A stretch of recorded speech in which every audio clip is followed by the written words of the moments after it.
Welcome to Raw Take, everyone, a lifeline to your unfiltered media experience. Before we start the show, don't forget to like, comment, and subscribe. And if you're on Facebook, like, comment, and share. I'm your host, Gion Thomas, and this is my co-host, Archie Williams. And this is the Monday live stream. And we have special guest, creator and host of Speak Out Talk Show, founder of Speak Out Inc., Miss Cherlyn Latham. And today we'll be discussing the untamed reality of physical and sexual abuse during the pandemic. But before we start, tell us a little bit about yourself, Miss Cheryl. Yes. Can you guys hear me? You can hear me? Yes, awesome. We can hear you perfectly. Awesome. Well, I'm Cherlyn Latham, as you mentioned before. I'm the founder and president of Speak Out. It's a nonprofit organization that was founded in June of 2018. And everything was developed from my personal experience. And so it's about domestic violence and the domestic abuse. And we focus, our target audience is youth, teens, and men. And a lot of times people do not know, or they don't believe that men go through abuse as well. And so men do experience abuse just like women do. The same thing they go through, men would go through the same thing. And then also the teenagers, we do teen dating abuse awareness, because a lot of teens, if you know in the news, a lot of teenagers are going through abuse as well. And I know I was talking to one of the superintendents for HISD, and I asked the question, I said, can you give me the stats about, men, like the guys and the girls, who are the most aggressive ones? And they said, it's the females. And I was so shocked. I said, not the females. So you would think it would be the guys, right? But no, it's the females that are so aggressive. So that's our focus, is to, and then the whole organization was birthed out of a play that was created. I was able to talk to several people about their experiences. And so from the play, I used my experience and everyone else's that I was able to come in contact with, and we developed a play to go with that. And so from that play, the play also turned into a movie that's coming out next year. And so I revamped the play a little, that's coming back out in November. So it's a lot of stuff that we're doing. And that's me. That is awesome. And I have a great job, so yeah. Play turned into a movie. That is awesome. I love hearing stuff like that. Yes. But Ms. Cheryl, let's talk about the rise in domestic violence during the pandemic. During the pandemic, we had, families were stuck inside their homes. People, were stuck with their significant others. And it wasn't a honeymoon time for a lot of people. A lot of people, a lot of divorces came out. Even here on the show, we talked about how suicide rates they skyrocketed during the pandemic. Yeah. So tell us about the rise of domestic violence during the pandemic. During the pandemic, when it first came out, the numbers have increased, like tripled. It tripled in numbers, whereas even the shelters it's like no room at the inn. There was no room at the shelters because a lot of people were trying to get away, have a place to stay. And also during the pandemic, their partners were using the shelter as a place of saying, no, there's no room for you. No one will believe you. There's no place for you to go. So when you hear that, the person says, okay, if there's no place for me to go, I'm stuck here. So the person's stuck there, and they have to go through the ongoing abuse, the verbal, the physical, the mental abuse that they're, ongoing every day. And we believe that the reason why people are going through this is because you're stuck in the house, you can't get out, you can't see your sweet thing, your boo thing, whatever you was doing on the side. So that has been cut out. So you can't do that. So now you take that aggression out on the person at the house. That aggression has doubled. Okay, it's not minimal. Now it's more aggression that the person has to experience, because the person who's the aggressor is not able to leave. It's like, I'm stuck in this cave with someone who you say you love, but you show your love through abuse. Wow. Mm-hmm. That's exactly how I thought that it happened to with that person being at home more. Mhm. I mean, if they're abusive, they're home more. It's just Right. more time to focus on Mhm. whatever. I think people that's abusive like that, I think they're just, I don't know, maybe they were hurt as a kid or they're angry. Yeah. What do you think some of the causes are for people who are abusive? Well, abusive person has control issues. And Mhm. if you look at the root of the problem, it could be something that they've seen that their family members have done. It could be a father, a mother, an uncle, grandfather, a grandmother. Your grandmother supposed to be nice and cuddly, baking cookies and what have you, but no, she's probably popping grandfather across the head and telling him, crazy stuff. And so it's just like it's probably from a trait that you've seen, and then when you see those traits, you say, okay, this is how it's supposed to be. But according to love, it's not supposed to hurt. Love's supposed to be understanding and caring and gentle and kind, not the kind that I'm going to belittle you and curse you out and call you out your name. Something that's not on your birth certificate, number one. Like the B word. I'm not going to say that, but the B word is not on your birth certificate. Okay. So my thing is that it's just trying to find, and it's they want to redefine who you are as a person, and that's that negativity falls into place, and so you lose your identity as a woman, as a man, because you're with this person who you say that you love. Mhm. So with this rise of domestic violence during the pandemic, and Mhm. I know how earlier you talked about how, with younger children there was a rise of I guess with the females. Right. So with this rise of domestic violence during the pandemic, was it more with men? Was it more with women? Was it like equally distributed? What do those statistics kind of look like? It's more with the the men abusing the women. Hmm. Yeah, the numbers are higher in that area, but the women is yet abusing the men. Okay, but it's not really being reported like it should, and I think that if more men would speak out and talk about their afflictions and what they're going through with their mates, and understand that from talking to other men, they don't say anything because they are ashamed, they embarrassed, an ego, so it's like, forget about the ego, the machoism, whatever. If your woman is hurting you, you have to say something. I asked somebody about shelters for men. Do you know how many shelters are there's for men with who are abused in the U.S.? Do you guys know? No, Uh-uh. I do not know. Only two. Wow. What? It's only two. It's only two shelters. Throughout the whole Wow. entire United States of There's America. one in Dallas and there's one Wow. in Chicago, I believe. I need to find out. It's only two shelters. Compare those two shelters to the rest of the shelters that are around. Okay.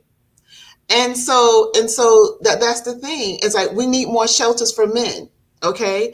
And even if a woman was to harm physically, I mean drastically harm her mate, it should be an even sentencing across the board. You know what I'm saying? And Mhm. I'm all about fair. Let's be fair, okay? So I cannot, as a woman, when I know I'm the abuser, say that, oh, I did it because he abused me as a cop out, try to get out. Mhm. So my thing is that, we have to be understanding across the board who's doing what, why it's being done, get to the root of the problem. And I believe that the root of the problem is from your where you were from, where you were raised, your area of being raised, your family life, where you come from. Yeah. Yeah. And like someone just said on the broadcast in the comment section, men are afraid of backlash, and I Yes, they I are. I, I know there's a stigma of looking weak, of being perceived Yes. weak, Yes. because those are quote unquote things that men should not have to go through. Men don't get abused, but Michelle, what I would like you to kind of explain, what does that abuse look like in case on both sides for men and women? Because sometimes from what I've seen personally, with friends and things of that matter, people who are in abusive relationships, they sometimes do not know what the abuse looks like. So if you could kind of expound upon what different things of abuse looks like what abuse may look like. Abuse will look like, let me put it like this. You know how people wear masks, and you put on this facade, and you see this nice woman, you see this nice man, and you know that you're broken inside, and you've never been healed, and you never got the mental health that you need, but yet still, I'm going to go towards, I can't think of the word I want to say right now, but I'm going to be drawn to a person who is weak, have low self-esteem. And so when I prey on those type of people, you're not going to see the real me until I get you where I need you to be. So I'm going to massage you. I'm going to give you what you need in your weakest point. Okay. So if it's finances, I'm going to buy you whatever you want. I'm going to give you whatever you want. I'm going to wine and dine you. I'm going to take you out. I'm going to give you the best of the best. Okay. Until I entrap you to the point whereas, okay, now I got you mentally, because I mess with your mind and I mess with your heart. So since I'm in your mind and your heart and I got you and I hooked you, so now I'm going to separate you from your family. It's called isolation. Okay. So I'm going to separate you from your family. I'm going to tell you that you don't need to be around them. You need to be with me. Now I have built trust in the enemy that I don't know that's my enemy right now. So this is what you're looking at. You're looking at someone who's carrying a mask, and then you're looking at someone, you just don't know.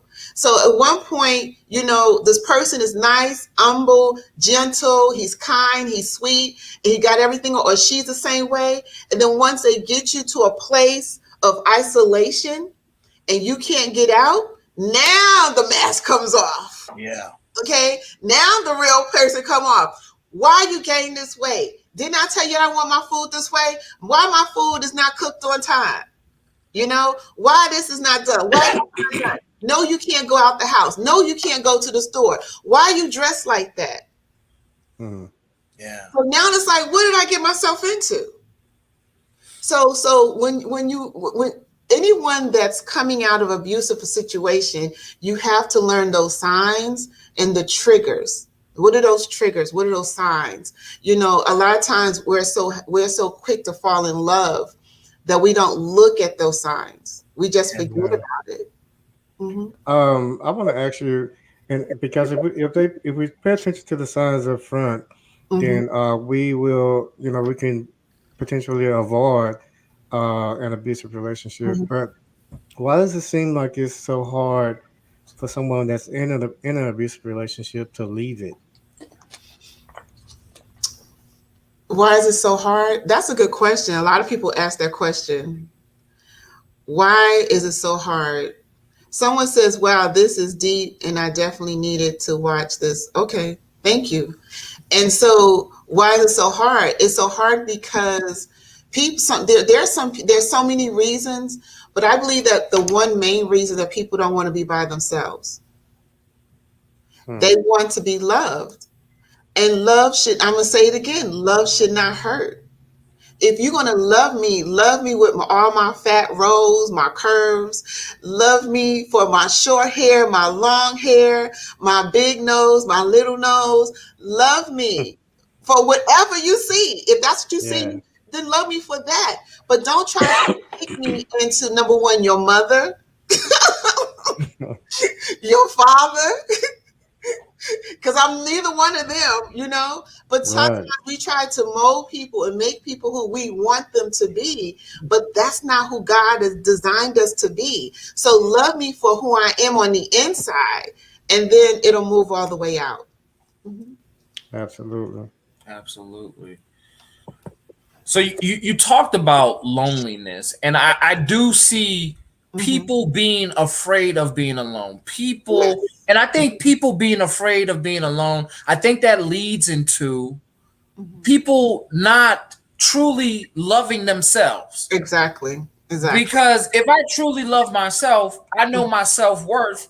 I know I'm not going to deal with certain people, and I take that just from my life experiences. I once I found love in myself, I said, I want better for myself. I don't have to, certain traits in females I wasn't going to go after because it just, I knew I wanted more. Right. But I'm going to talk about me right now. My thing is that I used to deal, I'm going to say used to deal with a lot of low self-esteem.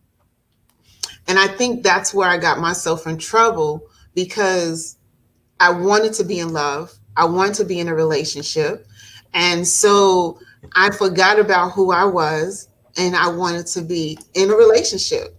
So when you say that you want to be in a relationship and you look at your age, you say, oh, it's time to, tired of not, it's time to get you somebody. So you want to be alone. So I did. I fell in love with someone who I thought was my match. And not knowing that he had an addiction, but he was a functional addict. Yeah.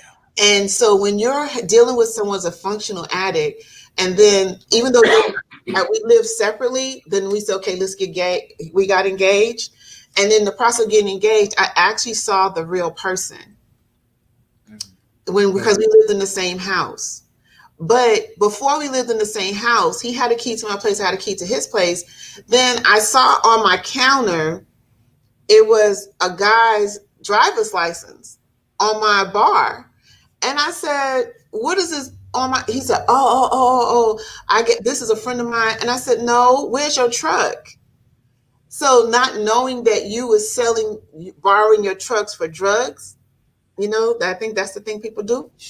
And then the addiction came. I mean, the anger came. You need to mind your business. You're too much in my business. You need to do this. You need to do that. And I took that for 5 years. I took it for 5 years. Why I stayed in for 5 years? Because I loved him and he said he would change and I trusted he would change. But when you get busted in the nose and you start getting your faces and your nose is bleeding and he gonna run you over in the car and then you have a miscarriage. So no, that's enough. So I said, it's time to roll. So I left. So, and then, some other things came up too, but my thing is that I just thank God for my mother and my sister for covering me and praying for me because I could have been 6 feet under. You know what I'm saying? I could have been, but I wasn't. Mm-hmm. I'm glad you shared that because that's an example of how real this problem is. It's definitely not something that should be taken lightly or overlooked. It's very real, and unfortunately, people do die that's in abusive relationships. They do. Yeah, it's either because that the abusive person ends up killing the person that they're abusing, or the abusee gets fed up, and so it's another huge and serious problem that definitely needs to be talked about and addressed. Because one thing he told me, he said, if you ever leave me, I will kill you. And this is what I told him. I said, I thought this man lost his mind. I said, well, can I tell you how I want to go? He said, what? I said, I'll tell you what, if you're going to do this, please don't stab me. I said, please don't put me in no water. Don't cut up my body. Just put something in my food so I could just go quickly. I don't want to feel any pain. He said, you know what? Oh, you crazy. I'm just going to leave you alone. I'm just saying, if you're going to do this, let me get some intake. And I was like, I'm just going to leave you alone. I said, thank you, Lord. So, Miss, I want to definitely ask you this: why do people feel as though that they can change the significant other, that they can change the person they love? That's a good question. Because I've seen it happen so many times. I've heard so many of my homegirls. Oh, I can change him. I want to change him. Right. I believe he can change, but it's like time after time again. like he has not changed. Why do people feel that they can change somebody? They want to be the savior. It's like, I want to be I want to save a brother. I want to save a sister, because they are really in love with this person. They really love this person, and they really think that this person can change. But, when something is rooted in you from years and years and you don't get the help that you need, there's no change. There's no change at all. So if anyone think that they could change someone, it's not going to happen. It's not going to happen. You're not going to change the person. There's not. Because they have to come to the realization, number one, say, you know what, I have an issue. I have an anger issue. I have a murder issue. I have a need to be in control. These are my issues. And once you come to the realization of yourself saying, I know I have a problem, so now let me go get some help. But why do I need to go with you to go get the help? You got the problem. Yeah. Go get the help if you're serious. Yes. Mm-hmm. Exactly. So I have another question. The mental change after physical and sexual abuse. How does that change people's mental? And what effects can that have? The mental change. Repeat that question again, please. The mental changes of sexual and physical abuse. Basically, we're talking about like a person that's going through, has been through physical abuse or sexual abuse. Their mental state is not the same. Right. So that's what you're getting at, right, Gion? Yeah. That's exactly what I'm getting at. Right. Their mental. That is so true, because I'm telling all my business. Telling all my business. When a person's been raped, you're real leery about being in relationships. Okay. You put up a wall that you don't want to be touched. You don't want to be around anyone. Then, Jesus. Okay. So I'm trying to be transparent, and it's a little bit touchy. So, because I haven't talked about this part. And so, what happened is that your mental state is so shocked, is that you don't trust in relationships. And then when you don't trust in relationships, you make bad choices. One side of you wants to be in a relationship, the other side does not. And so the side that wants to be in a relationship overrides the one that doesn't want to be in a relationship, because they want to be loved. They want to be comforted. They want to have someone. So your mental state is really shocked. It's going through a whole bunch of turmoil, and you're trying to figure out which way to go. And that's when the low self-esteem plays a part as well, because you're trying to get yourself together.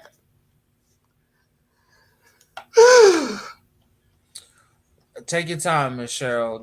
I know this stuff is very hard to talk about, and I just thank you for just giving your perspective and giving your own testimony, your heartfelt testimony, just putting it all out there on the line. I just really appreciate that, doing that for our audience, because these are real things that everyday women and men are going through.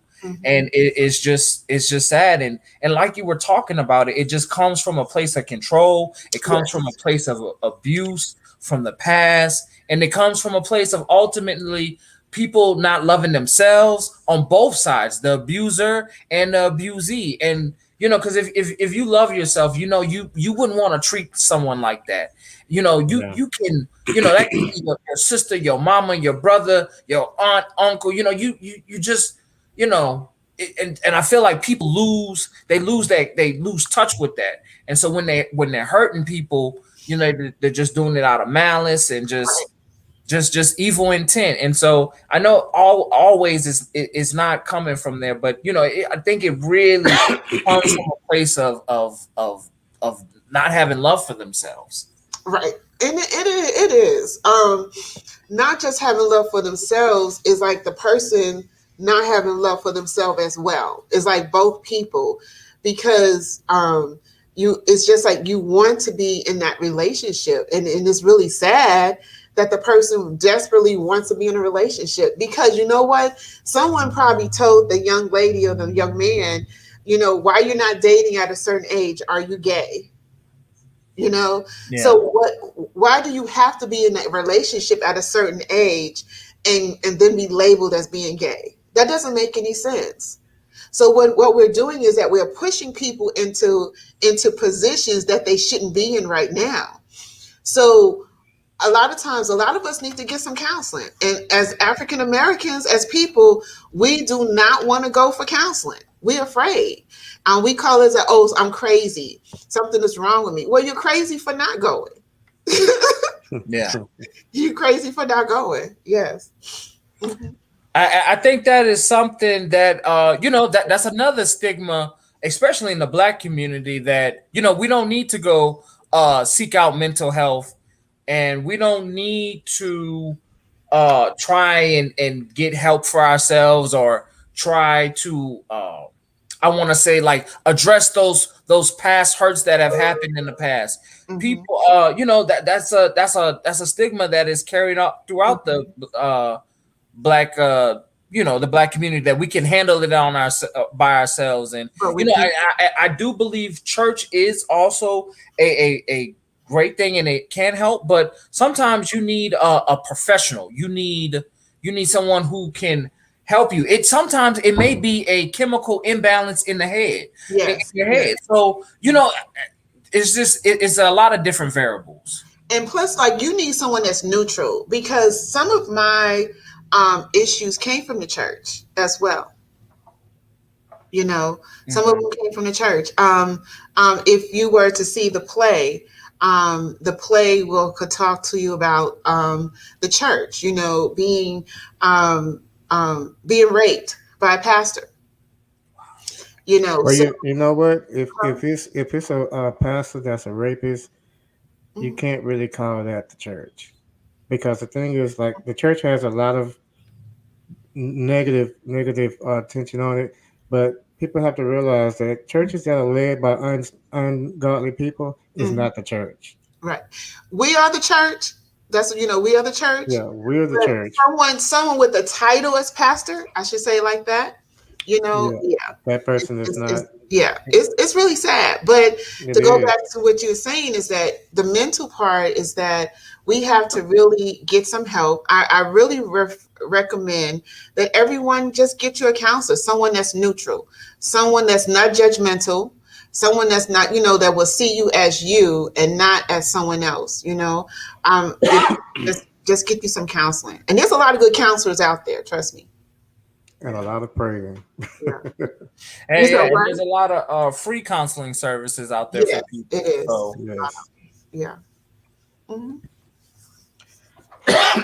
Yeah. So another question I have is, how can we, as I don't want to say bystanders sitting on the sidelines, but how can we do more to help people who are going through physical or sexual abuse? Be more understanding, have an open heart, do not be judgmental, be caring, and have a listening ear. Be readily available to listen to that person. They might call you 3:00 in the morning and say, "Hey, I really need to talk to you." Say, "Okay, let's talk." You have to be readily available, because you never know when that might be the last time you talk to the person, because if they don't get out the situation, they might end up taking their life because it's too much for them. And some people have taken their life because it was overbearing. It was just too much on their psyche that, you know what, I might as well just go, because nobody's going to believe me. I don't have anybody to talk to. I feel like I'm on this island by myself. So we have to learn how to listen and not ask too many questions, or, well, why did you stay? Why did you do this? And why did you do that? Just listen. And You give know, them resources. Give them resources. Say, hey, if you're not ready to go now, here are some resources for you. Make these phone calls, and give them a way of escape. see that, and I was just about to ask the question, like, what do you do when if someone comes to you and tell you that they're in an abusive relationship, but then tell you they don't want you to tell anyone. Mm-hmm. Um, so I guess that's what you do. You give them the information. But Right. then how do you know? Because some people, if they don't want you to tell anyone, then they're not going to want to tell anyone. So what do you do in that situation? You just have a hope and pray that they're going to do the right thing. I have one young lady called me, and she said, Miss Cheryl, my husband is attacking me. And I said, well, you need to leave the house. I found a place for you to go once you go. She said, well, you know what? And this is like really crazy. She said, I really want to go because this is a 5,000 square foot home. And he makes six, seven, he makes a lot of money. And I'm not used to, I don't want to start all over again. And I said, so would you rather die? Because if you die, you're not going to start anywhere. You just gone. Exactly. I said, you have a choice to move out of, because only thing she was thinking about material things. She wasn't thinking about her life. She was thinking about material things. Then the next day, he turned around and pistol whipped her. I said, and then she called me. She said, look, he pistol whipped me. I said, now you telling me and show me what he's doing, but you're not making a move. Yeah. And I said, where is he now? She said, he's not there. I said, do you have some place where you could go for the night? She said, yes. I said, get your stuff and go. She said, well, I need to pack this. I said, no, just go. Just go. And then he'll separate himself from the situation. So then finally the police were called and he went to jail. Uh-huh. And then she came back home a couple of days later. Eventually, he probably would have killed her. Right. Exactly. Because that was his intention. Wow. Wow. So, because I was wondering, like, do you say something anyway? Do you like reach out and try to get that person help anyway, regardless of them asking you not to tell anyone because they could potentially lose their life? You always want to give people information. You always want to give people options on what to do, but it's up to them to do it. They have to make up their mind and say, okay, enough is enough. And that's what I had to do. When I was in my situation, I said, enough is enough. I got to go. But I didn't leave now. He ended up leaving. He got a job out of town. And I packed his stuff and took it to his mama's house and changed my locks and got an alarm system. Wow. But unfortunately, for some people, it don't work like that. It doesn't. It doesn't. It really doesn't. So whenever time you get that window of escape, and don't just say there, like you were saying earlier, well, maybe he'll change. Maybe he'll change. No, when he hits you once, that's one too many. Yeah. It's one too many. It's not he's going to change. It's not like, oh, that was just a love tap. No, he's serious.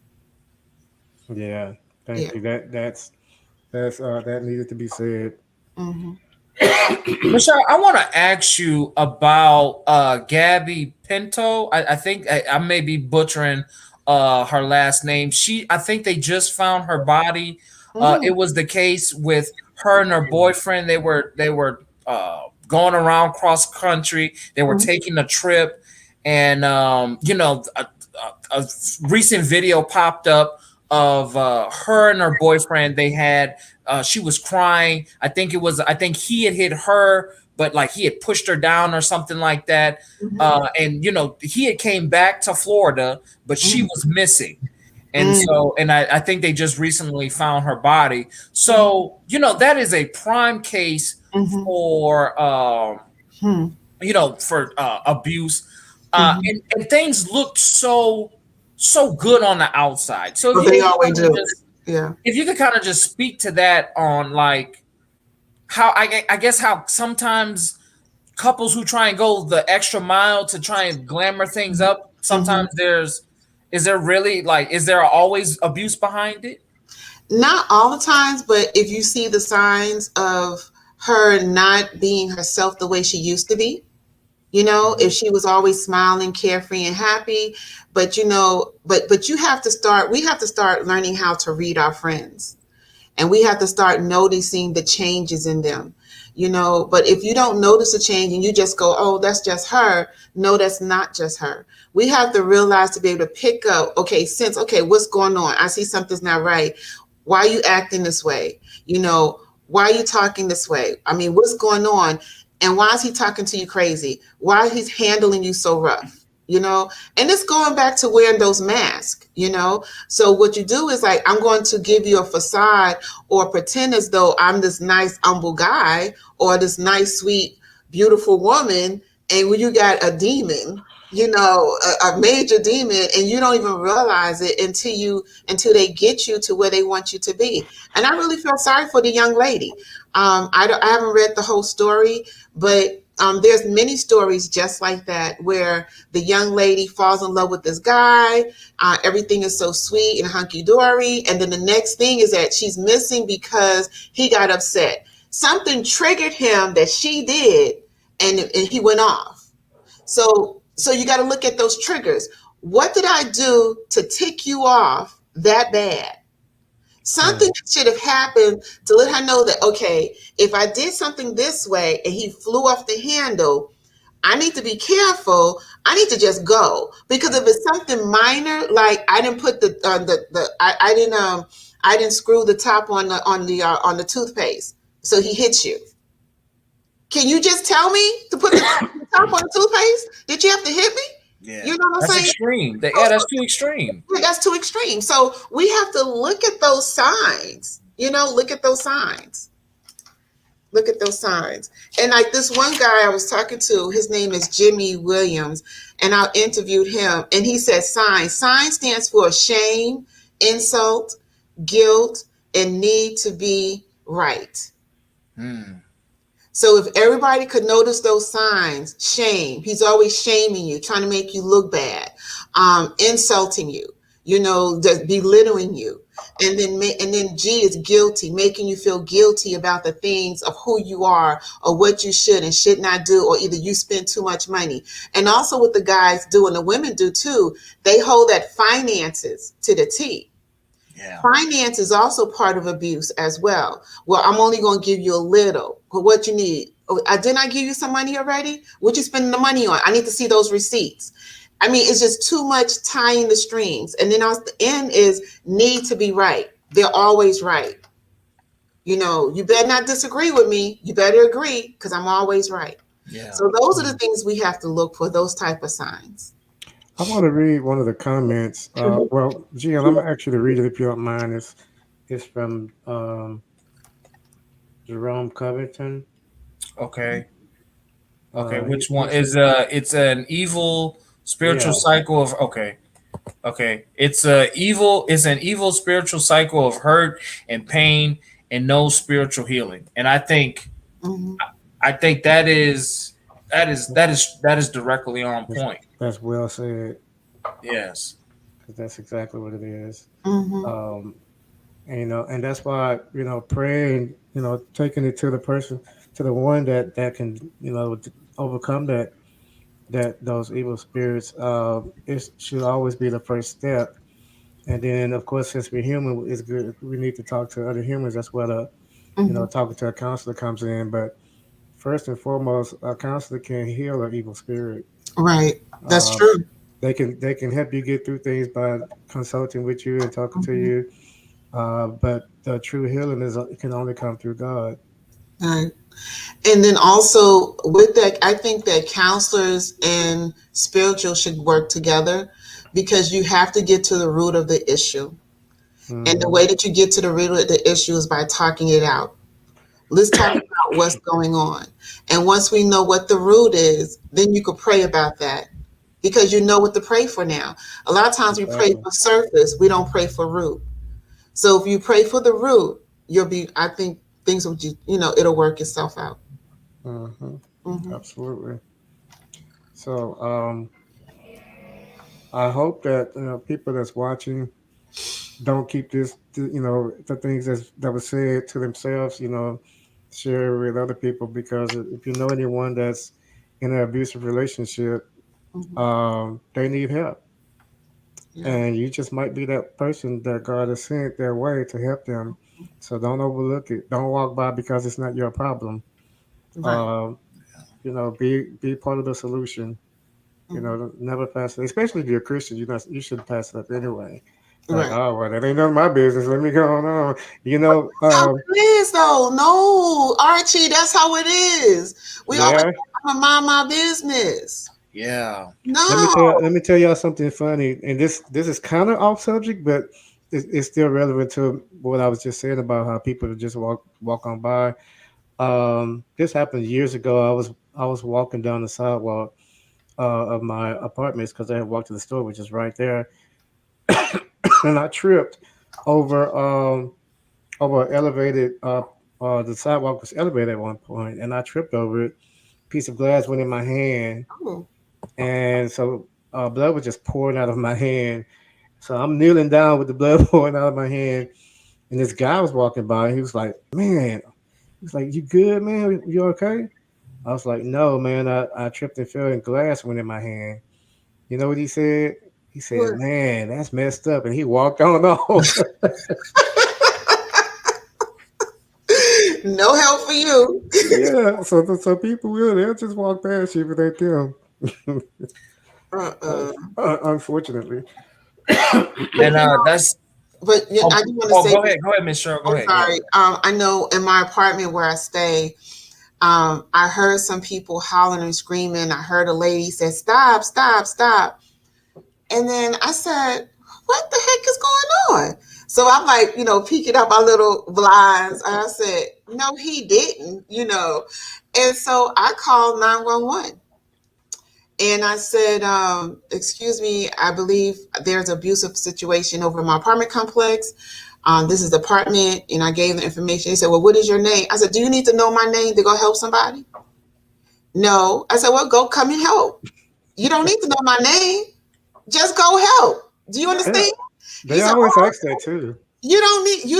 I want to tell people, you don't have to give your name. You just tell them the situation and that they need to get there."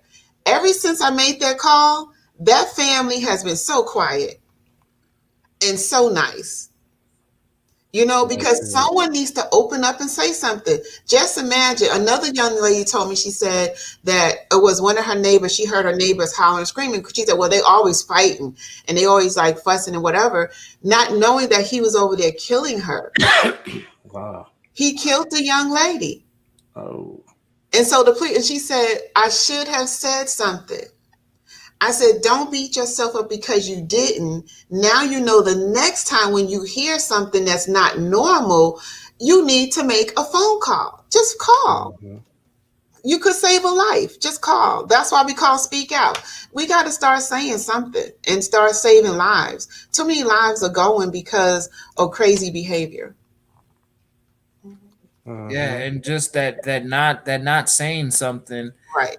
that's another stigma that we have, Yes. and even just so prominently in the Black community. Like, you don't call the cops. You let them people handle their own issues, but Right. you Right. losing your brothers and sisters, Exactly. and at the end of the day, that's what we're trying to stop. So Exactly. it's better to say something. It's better to try and get Mhm. your friend, your brother, your sister that help they need, whether they're the abuser or the abusee.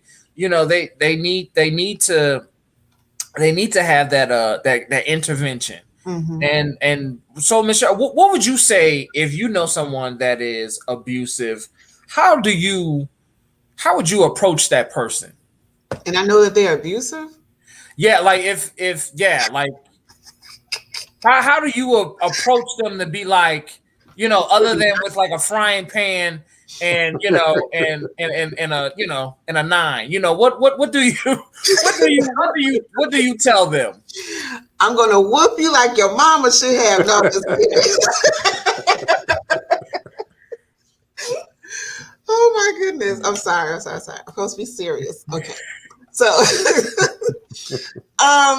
ask them. I would sit them down and ask them what happened to you in your life for you to be this way. Yeah. What trauma did you suffer? Did you see that would cause you to put harm on someone else, you know?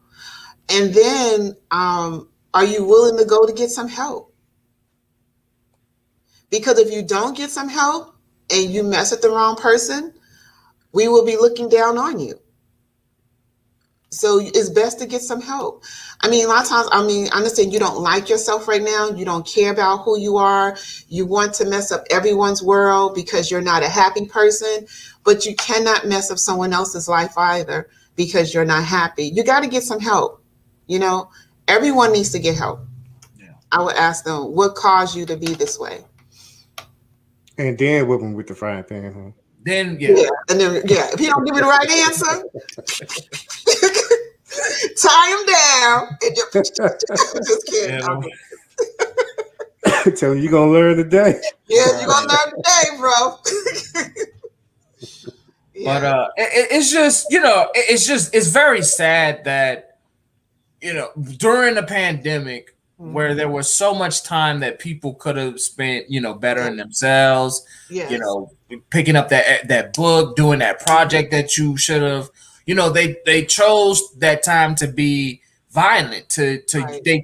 they chose violence instead of peace, like Right. like people say. Right. And just to terrorize your significant other, Right. that's just terrible. And just to see the numbers skyrocket, Mm-hmm. you know, during the pandemic, Right. it's just really sad. And so we just And then, oh, go ahead, and Michelle. then one thing is that really gets to me is that after they do harm to their mate or to their significant other, then they turn around and they kill themselves. You know, to me, that's a punk way out. You know, you need to just go through the system and go through what you have. You need to just suffer the consequences. It's like, you know, why? So you're going to take my son and daughter away or my child away because, you know, you're not happy with yourself. And so we have to really come to, during the pandemic, a lot of people should have been doing a self-realization, a self-awareness of themselves, of who I am, what I need to do better, you know, to make myself a better person, you know. And then, if I do have issues, what can I do to love myself? I cannot love you if I don't love myself. I have to learn Yeah. how to love me. I have to learn how to fall in love with me again. Sometimes you got to learn how to date you. It sounds crazy to some people, but you got to learn how to fall in love with yourself and date you to see what the good, the bad, the ugly, the in between side of who you are.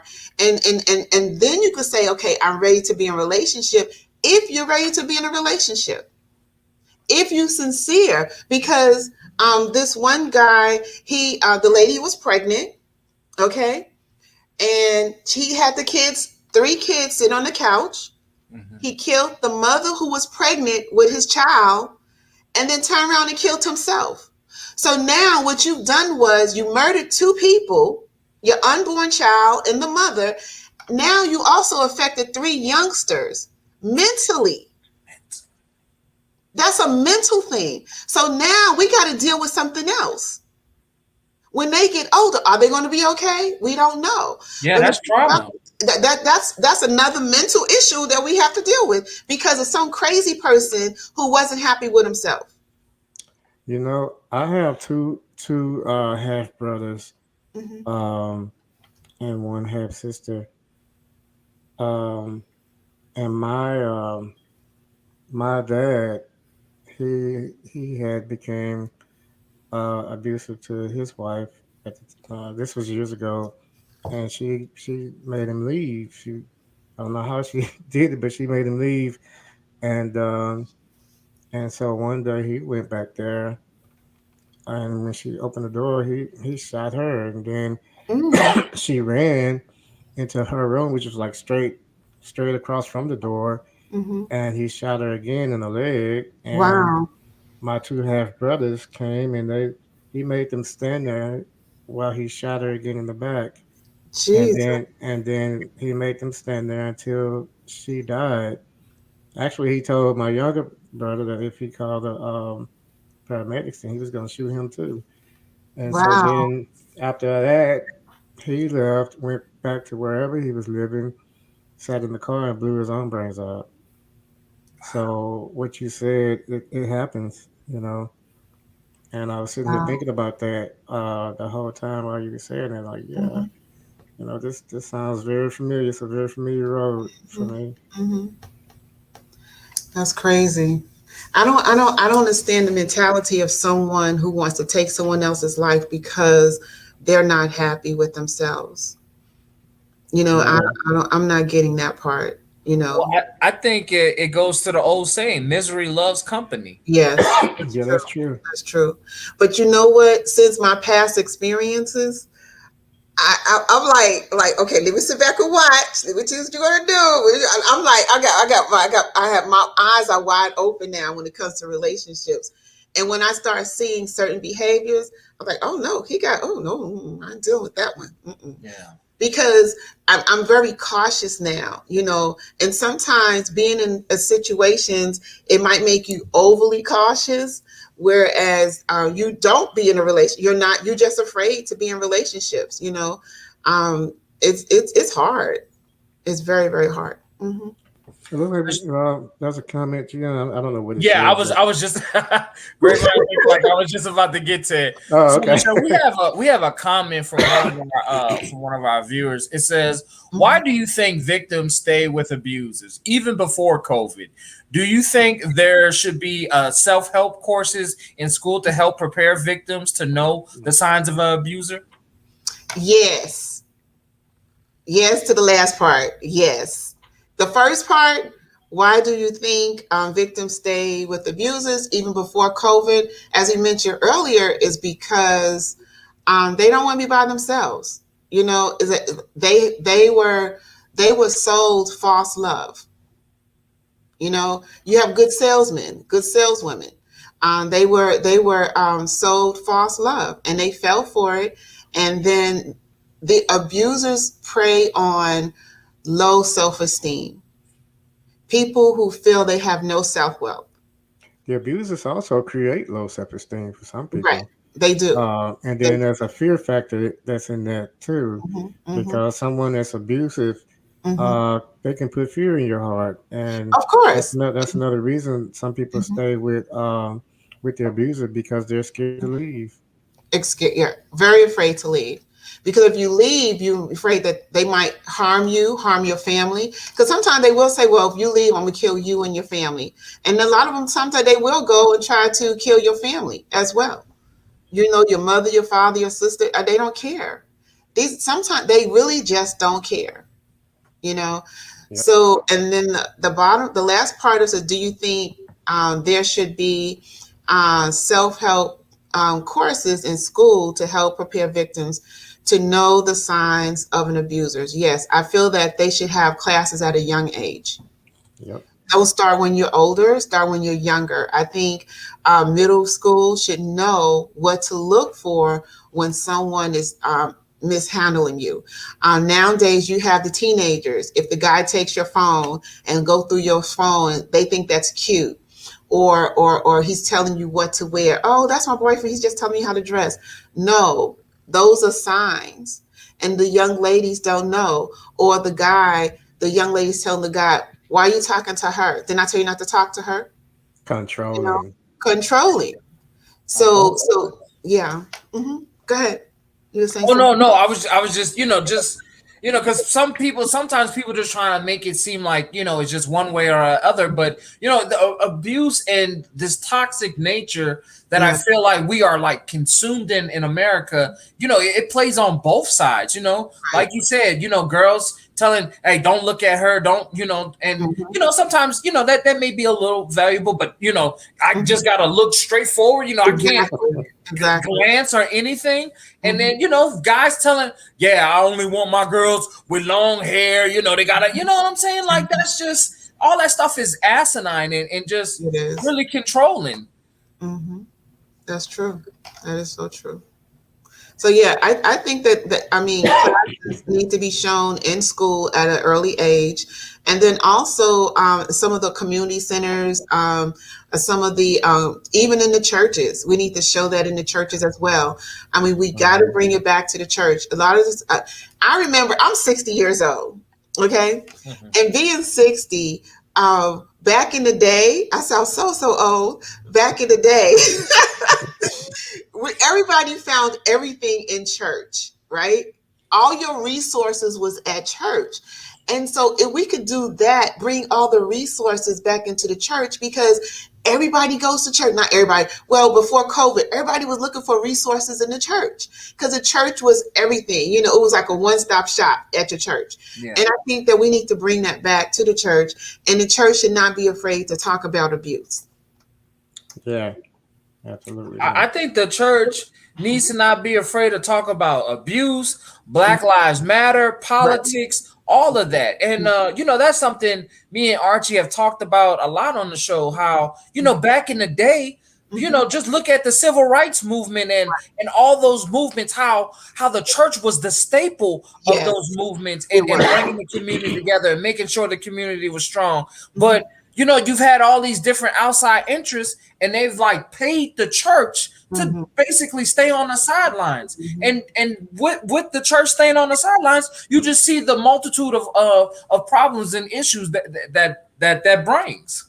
And if you notice, politicians go to the church because they know that the church plays a valuable role in the community in changing minds. Yes. So why can't we take a campaign to the churches and say, hey, this is what you need to teach our people. I don't care what ethnicity you are, about how to love yourself first and how to love others equally. Yes. And how not to have abusive behaviors. Talk about control, manipulation. Talk about about mental illness. All these topics are so important. Yeah. And I think take it to the church, take it to the schools, and start at middle school. Yes. Yeah. I agree. Hopefully they find a church that's led by a real God sent pastor as well. But like my church, our brotherhood, we have we have a like a little Bible study every fourth Wednesday, and we live stream it. And what we do, we talk about like real life topics from a biblical standpoint as well. And the thing is, like you said, it's so true that the church needs to talk about these things too, because Right. it's the things that people face today. Mhm.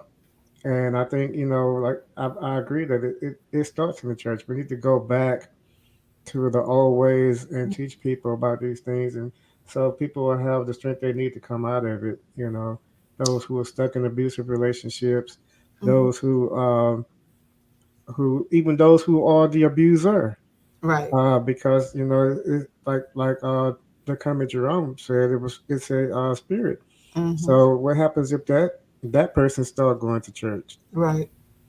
Right. God can change anybody. And Mhm. so, because that person needs help too, just like the abusee, the abuser also needs help.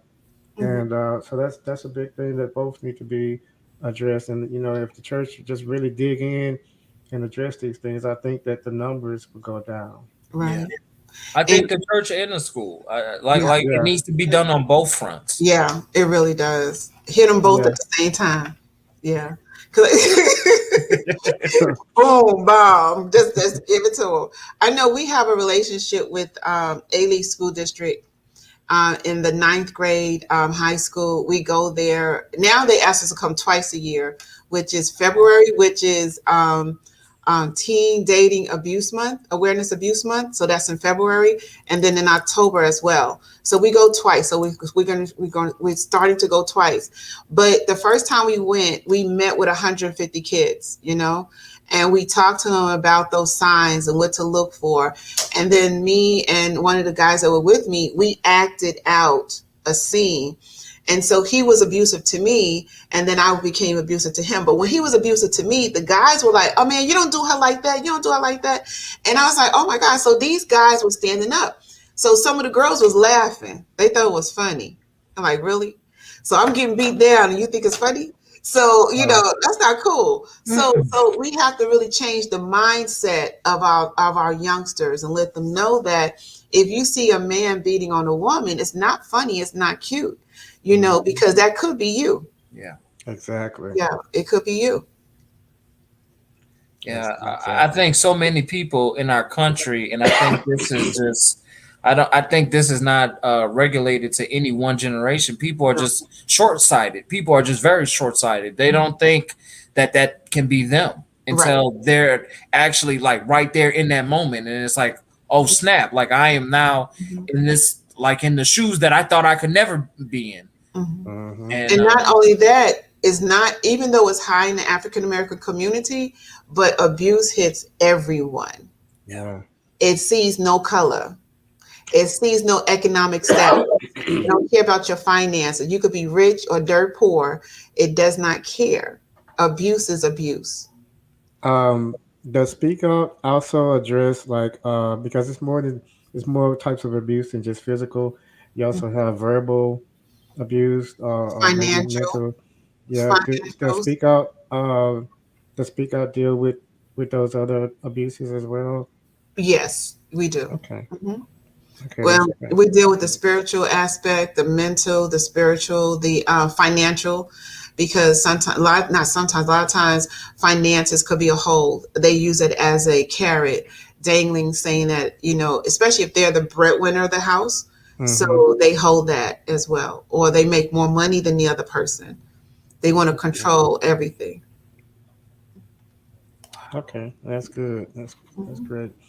I'm really glad that you have your organization and what you're doing because it's something that I don't know how many different organizations is out there, but you also you have your show that you do, and so you guys are making more people aware of Yeah. how bad this is and how badly it needs to be addressed.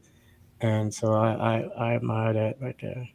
But my ultimate goal, I was telling the people that we are, I call them team. I don't have a staff because nobody's paid. So the team,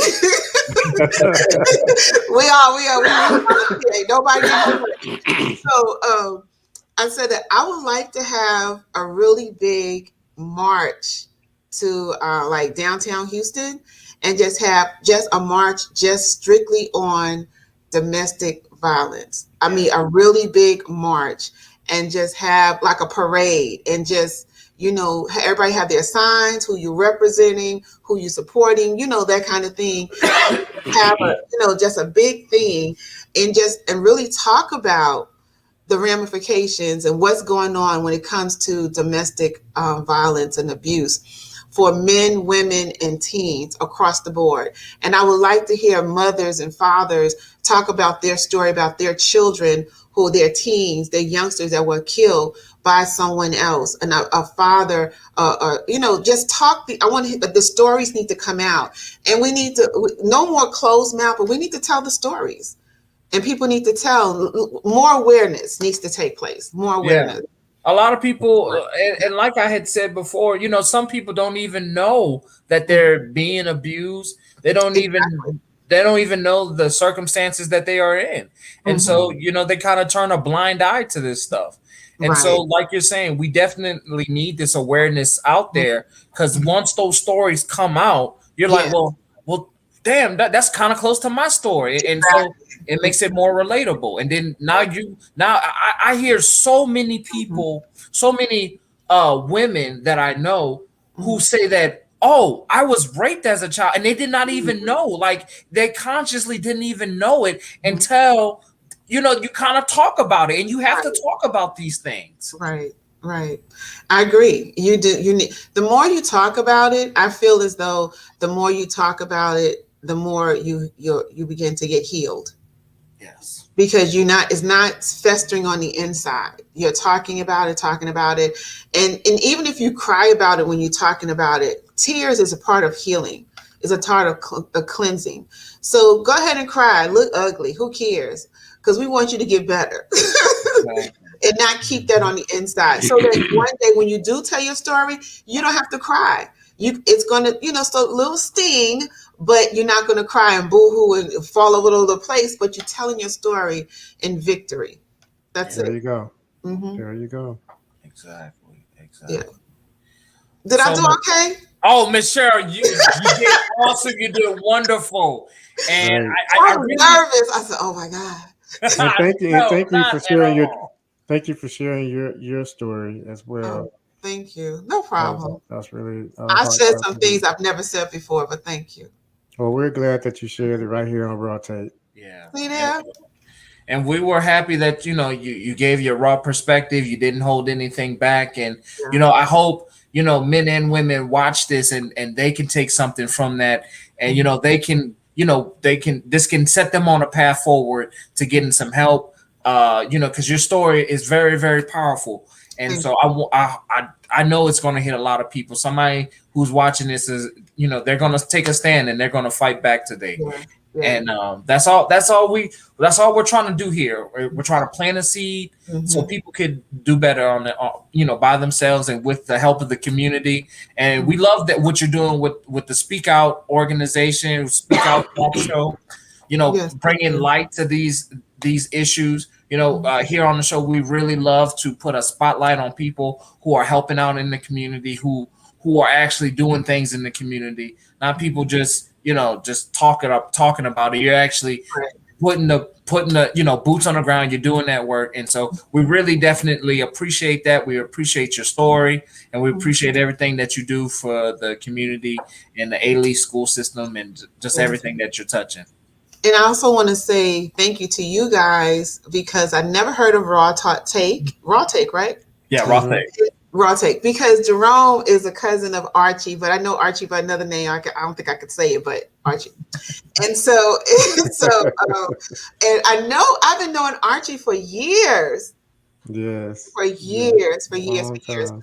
And so then, it's just been awesome. And I think for Jerome, I have an awesome team that I work with, and we come together, and that's Jerome Covington, Ariane Davis, Nancy White, and Shavetta Capers, and then Cynthia Baptiste, and also my sister Sharon Barnett, and oh my gosh, she's gonna kill me. Her husband, Louis Barnett. and so I just thank God for them, and then also people that cover me in prayer. And that's Pastor Dexter Utley and Pastor Matthew Devers and Pastor Derek Nichols. Those three men I look up to, and they cover me in prayer. And I mean, you got to have some real strong men, even though I'm older than them, but they're strong in the spirit. So I like that part. And so we're cool people. They're really cool people. So I just thank God for that. And I enjoy your show. I saw something you guys have done. You guys are off the chain. Love it. Love it. Thank you. Thank you. Thank you. Thank you. When we get off, just hang tight. Don't leave, okay? Who, me? Mm-hmm. Oh, what I do? But can I mention one more thing? And that is, okay, Go ahead. okay, we're having a walk October the 30th, and it's going to be at the address is 2950 on South Gessner Road. It's at 10 o'clock. It's from 10 to 12. Registration is at 9. It's $15 if you like to walk. And you will get a nice big backpack goodie bag. I like putting stuff in the bag. They like real good. And so we would love for you guys to do that. Help us, come and support. Bring you a team of 10 or so people or 5. And then also all of our proceeds is going for a new program. Is called Rooms for Victims, because we had several people that called us up that are victims of domestic violence, who needed a place to stay. And we were able to cover at least 3 people. So we want to do more in providing a safe shelter for them short term, for people to stay, just to get them off the street. We don't want them on the street, struggling, and anything could happen to you while you're on the street. So I'd rather you be in a safe place for a couple of nights until we get you into a shelter. Right. So that's what we're doing. Definitely. And you said that was October 30th. You're Yes. going to be having this march on Gessner Road. It's on South Gessner Road, 2950 South Gessner Road. It's a 5K walk and run. Okay. I mean, if you don't want to walk or run, you could just stroll. Just come on out. You can skip or hop. But skip on, hop on down there. Yeah, just come on down. So that is awesome, Ms. Cheryl. And we're gonna all that information is gonna be in the description, so people definitely check it out. We're gonna also have Ms. Cherlyn Latham. We're gonna have her info down there and the speak out. We're gonna have all that out there in the description, so people can get to see you, get to see your show, ask you questions, because like we said, we definitely need this stuff to be out there. Yes, I agree. Thank you. And also make our politicians, not make, but bring awareness to our politicians as well. I mean, we're going to vote you in, and we're your which word is? I can't even. There you go. It's a tongue twister. And so you work for us, and so we need you to help us bring awareness to the community as well. Yeah. Exactly. So everyone, that's our show. We want to thank Ms. Cherlyn Latham and the Speak Out Inc. for coming on the show and giving that awesome insight on all the domestic violence that has gone through the pandemic, and how you can best help people out. So we really thank her. Don't forget to like, comment, and subscribe. Hit that notification bell so you don't miss out on any uploads. This is the Monday live stream. Y'all have a good day. Okay.